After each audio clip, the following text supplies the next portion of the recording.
With winter setting in, Palestinians in Gaza have little protection from the cold. Israel's siege of the north has denied many access to aid or medical supplies. So what's behind Israel's focus on the north? Is it to add pressure on Hamas or to divide the Gaza Strip in two? This is Inside Story.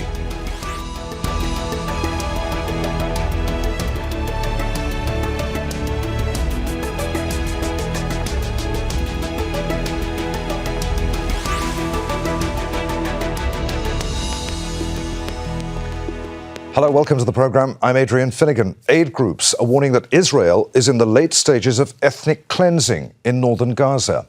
Only 12 aid trucks have managed to distribute food and water to desperate Palestinians there in nearly 3 months. The backbone of life-saving medical services in the north, Kamal Adwan Hospital, has been stormed and bombed by Israeli forces.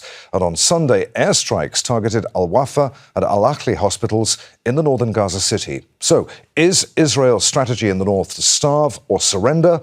And is Gaza City next? We'll discuss all this with our guests shortly, but first, a report from Victoria Gatenby. Northern Gaza has been under Israeli military siege for nearly 3 months. Relentless airstrikes on hospitals have destroyed its healthcare system. Israeli forces set fire to Kamal Adwan Hospital in Beit Lahir last week, forcing hundreds of patients to flee. Al Ahli and Al Wafa hospitals, both in Gaza City, have been targeted in recent days. I was selling tea and coffee, and suddenly, an Israeli missile landed on the tents behind me. Almost a dozen were killed, and many more injured. We pulled out a number of dead bodies from this side, and they're all ripped to pieces. Israeli forces have split Gaza in two and control all travel between each side. The 4-kilometre deep and heavily fortified Netzarim corridor runs across the strip, stretching from the Israeli border to the Mediterranean Sea. More than 1 year since the war on Gaza began, Israel has not achieved its objective of destroying Hamas. And Palestinian rights groups warn Israel's so-called general's plan has been in motion for months. It reportedly consists of 2 stages. The first is to empty northern Gaza of its residents by laying a full siege. Anyone remaining will be targeted as a legitimate military target. The second phase is to transform the north into a closed military zone under full blockade. Israel will deny the entry of supplies including food, water and fuel. Washington has said it rejects the plan. Israel denies it is carrying it out. But Rowan Talbot from the charity Medical Aid Palestinians said the ethnic cleansing of northern Gaza was the proof of concept. The push on Gaza City is next. The genocide won't stop until it is forced to stop. UN medical teams were given rare access to North Gaza on Sunday. The same day, Israel issued forced evacuation threats for areas in Beit Hanun. This is a pattern that we have been seeing over and over for the past 14 months. Areas become besieged for a while with no access to humanitarians, with no access to healthcare workers, and no access to food or medical supplies. We have been trying for the past 3 months to come and reach the north, Beit Lahia, Beit Hanun and Jabalia, and we couldn't. Israel denies its leave or die threats are aimed at depopulating North Gaza so it can annex it as a military buffer zone. For tens of thousands of Palestinians trapped in North Gaza, nowhere is safe, not shelters, not so-called safe evacuation zones, not hospitals. Victoria Gatenby, Al Jazeera for Inside Story.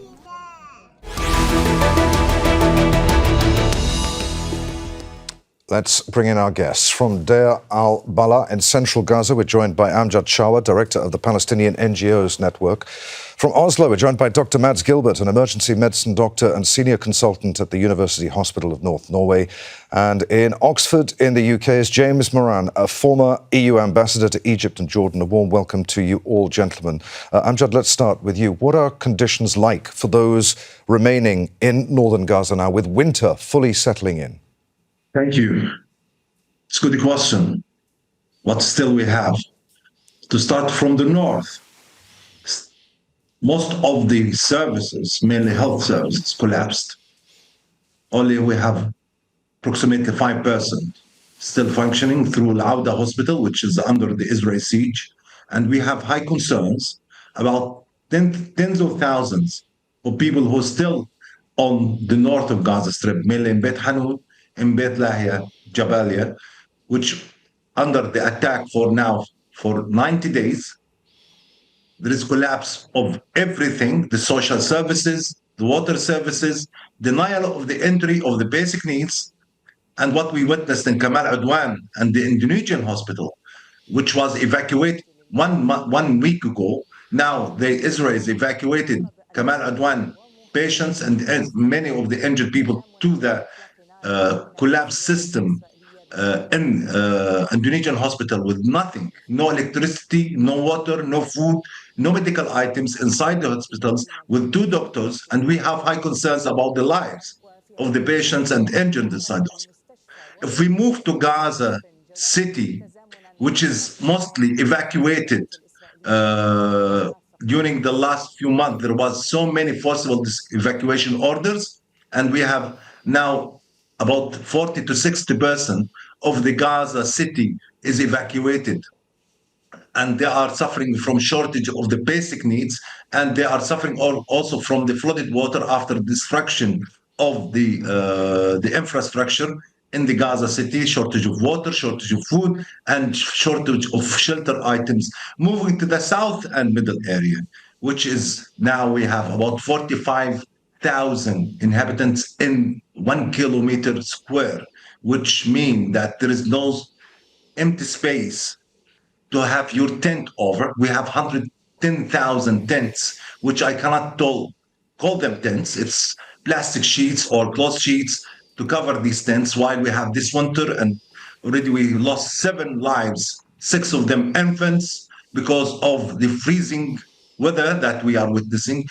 Thousands of the tents were flooded, and the families lost the last rescue place to stay.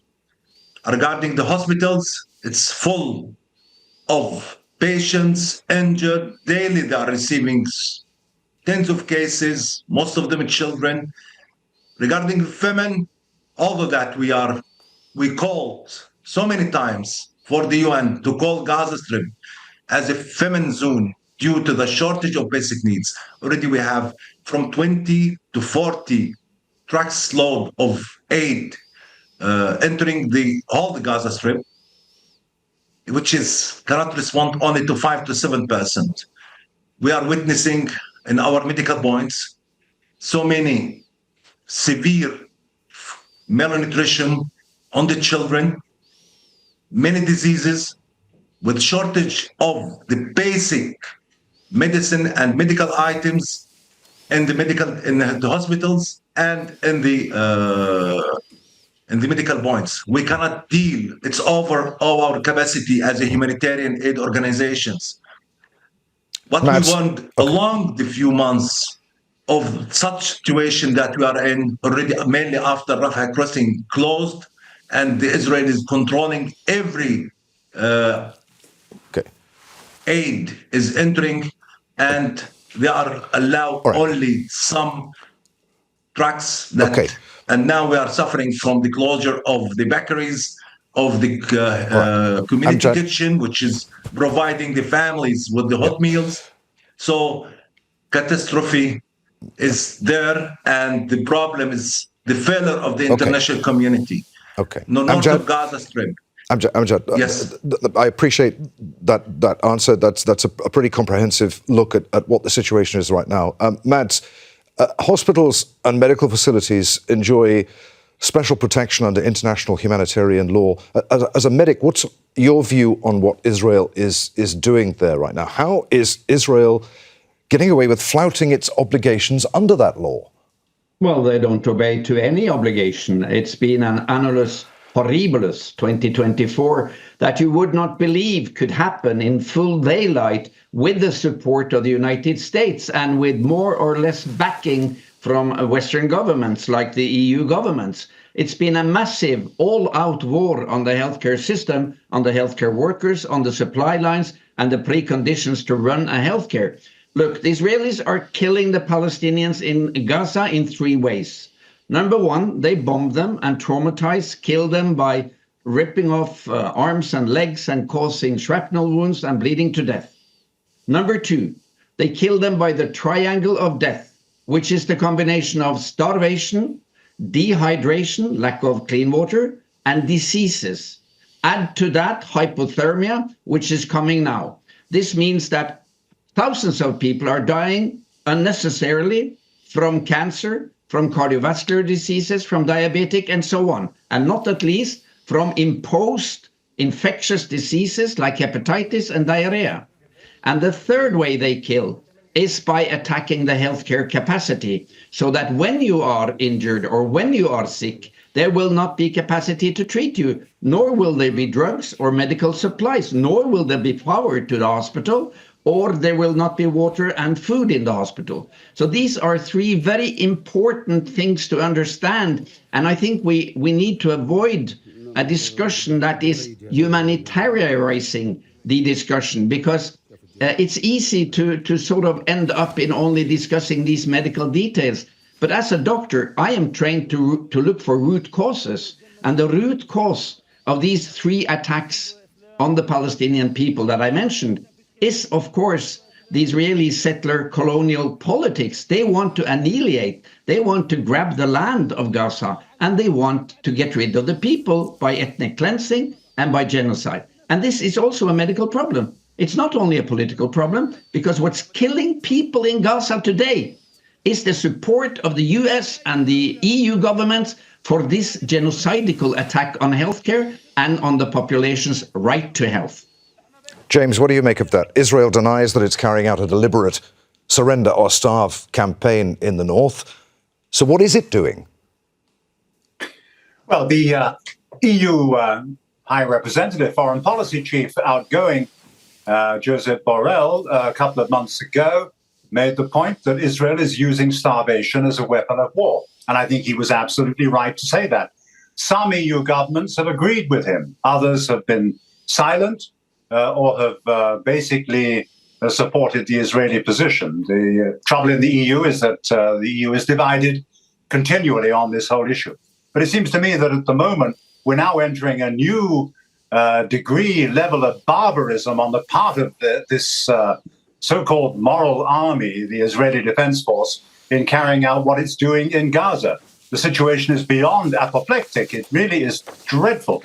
The last incident there at the hospital and the detention of the director as a suspected terrorist, which is a laughable accusation, is against all humanity. And frankly speaking, one's almost lost for words at this point. What on earth does Israel think it's doing? And this in the name of its national security. All it is doing at the moment is creating another generation of orphans and others who will certainly, in the years to come, make them think again about this sort of policy. I really am confused at this point in time. What on earth is in the Israeli political elitists' minds, other than the survival of the current government? And there, the politics internally in Israel seem to me to be particularly poisonous at this time. The poison, however, is being delivered to the suffering people of Gaza, and this has got to come to an end. The EU really does have to get its act together more effectively as it's part of the international community to stop Israel acting with such impunity under these circumstances, and particularly as we now enter the winter period. Amjad, what are we to make of the Israeli claims that the Kamal Adwan Hospital, despite Hamas denials, was being used as a base for Hamas operations, and that 240 people of the 950 people it interrogated there were found to be what it describes as militants? The same allegations were used to destroy Shawa Hospital, to attack Al Ahli, the Baptist hospital, to be attacked, and 400 people were killed. And Nasser Hospital, the same. Most of the health facilities were used to justify and to sometimes to attack the honorable schools where thousands. Israel is not in need for justification to kill. They are free hand. They have free hands to kill and to destroy the Gaza from day one of this attacks on the Palestinian civilians and the Palestinian civil premises that we witnessed. So in Kamal Adwan, and already it was attacked, and most of the people there were arrested or interrogated, and on the end of the day they will find nothing. But we lost the lives of the people there.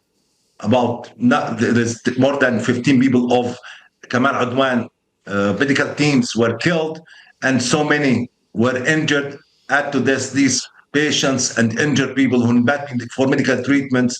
And I have to tell you that there is hundreds of bodies in the north of Gaza Strip still under the rubble. And so many of them were bleeding, and no one could reach them to save their lives. This continued all over Gaza Strip.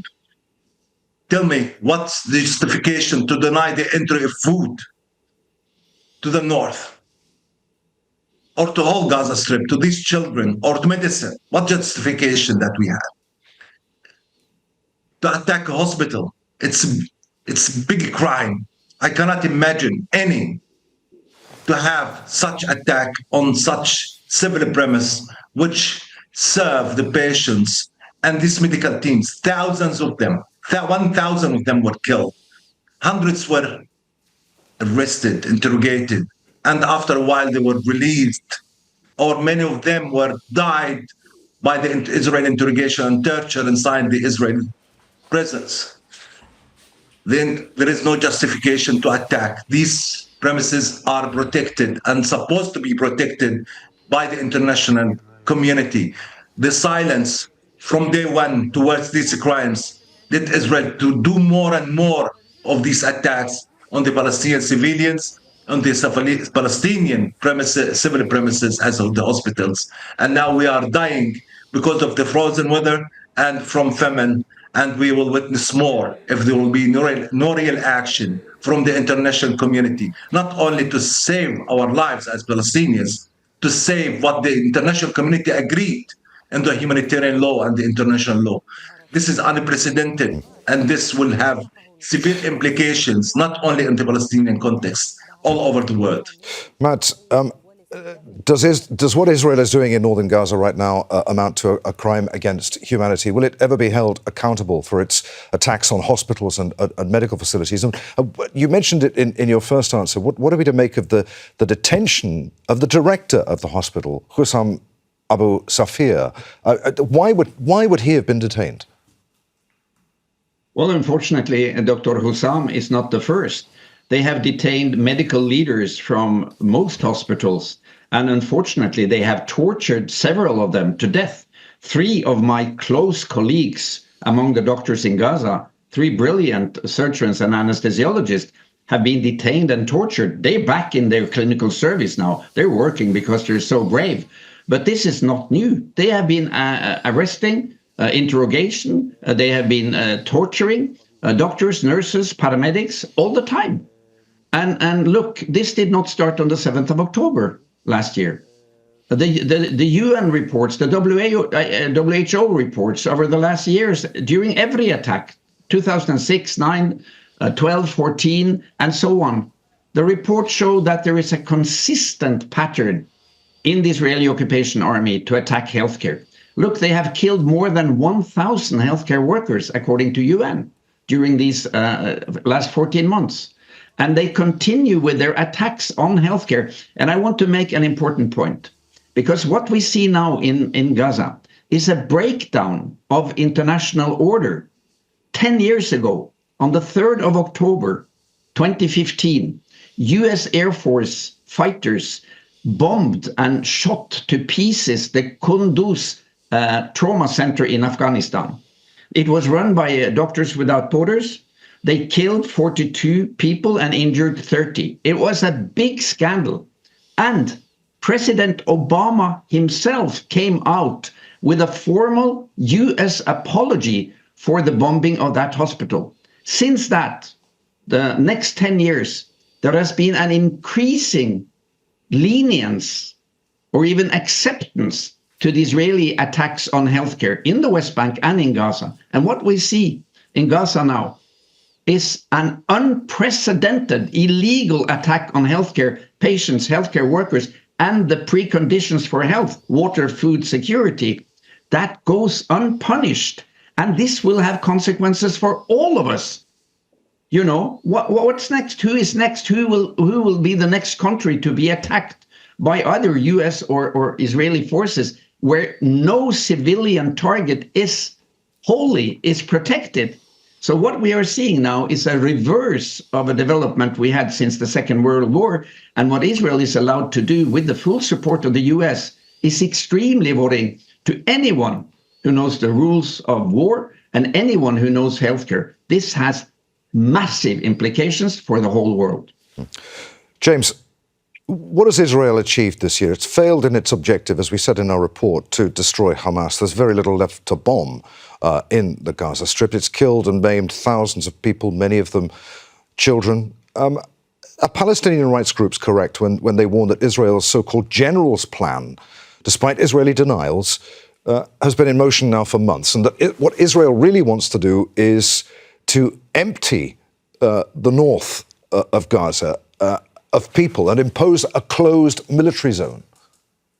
Well, you asked what Israel has achieved over the last year. I think one thing that it's managed to achieve is the opprobrium of virtually all of the rest of the world. And certainly, if not the governments, then the people of the world are now regarding Israel as a rogue state.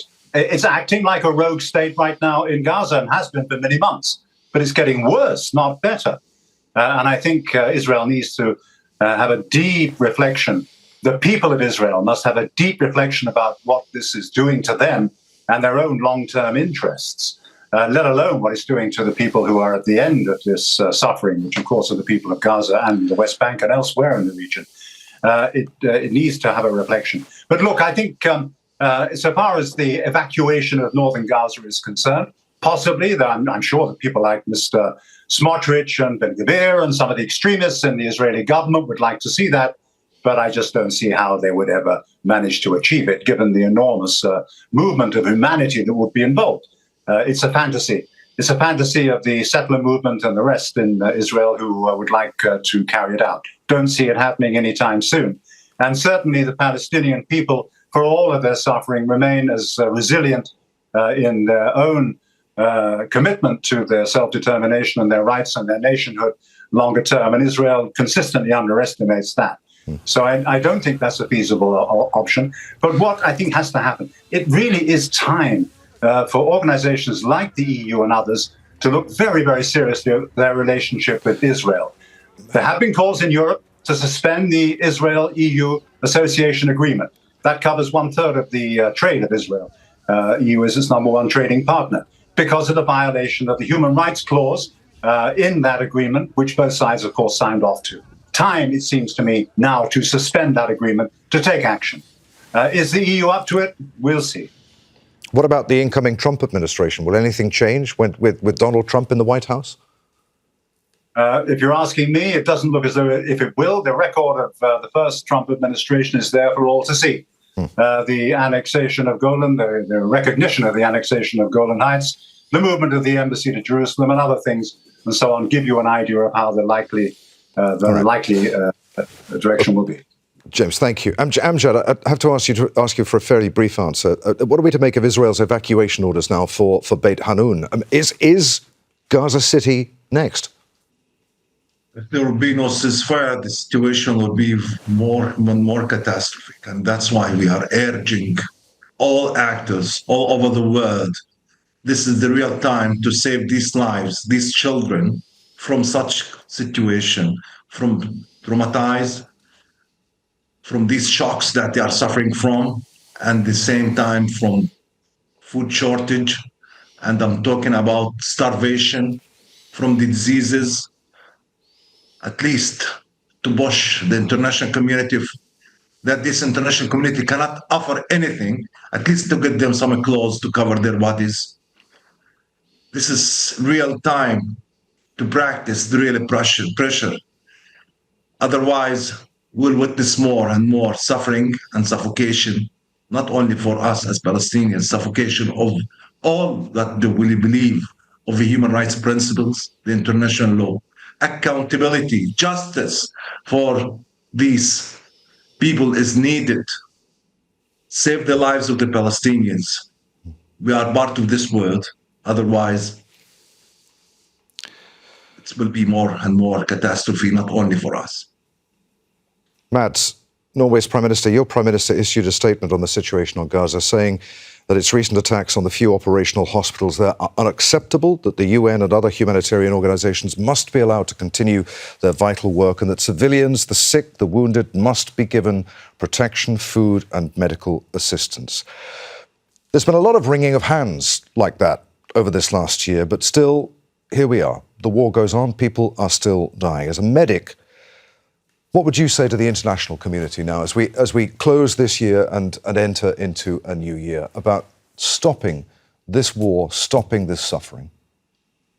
I would say two things. Number one, if you're silent or if you don't act, you are complicit in the history books, in the moral accounting for how you react, and also legally complicit. And maybe you will end up in ICJ like Israel currently is. Number two, I would say this is 100% amendable. It is 100% man-made. It can be stopped within 24 hours. Ceasefire, lift the siege, unlimited access for humanitarian support to Gaza, and start the rebuilding of Gaza immediately. And I totally agree with James. There are methods, there are political, peaceful tools that can force both US to stop supplying weapons and that can force Israel to stop bombing and go to a ceasefire. And that is sanctions, it is economical boycott, blockade for the Norwegian government to sell out all their stocks in Israeli stocks, and do the same as EU and the West has done with Ukraine and Russia, namely impose sanctions, blockade, and support the Palestinian people as they support the Ukrainian people. So I just want to give the final word to James. James, is there any hope of a ceasefire, do you think, as we're going into 2025? Is there any hope here at all to end this suffering? There has to be some hope. There are those that say that the incoming Trump administration wants to show that it's got some kind of win on the conflict. Maybe that will apply. I kind of doubt it. I haven't got much faith in this new administration when it comes to a ceasefire. But there's always hope, and I'm afraid that the expectation is low. Gentlemen, indeed for being with us today. Amjad Shawa, Mads Gilbert, and James Moran. And thank you for watching. Don't forget, you can see the programme again at any time by going to the website. We're at aljazeera.com. Your comments, of course, are welcome on Facebook. You'll find that at facebook.com/AJ Inside Story, or you can use X. Our handle there is at AJ Inside Story. I'll be back on Tuesday. Until then, from me, Adrian, Finighan, and the team here, thanks for watching. Bye for now.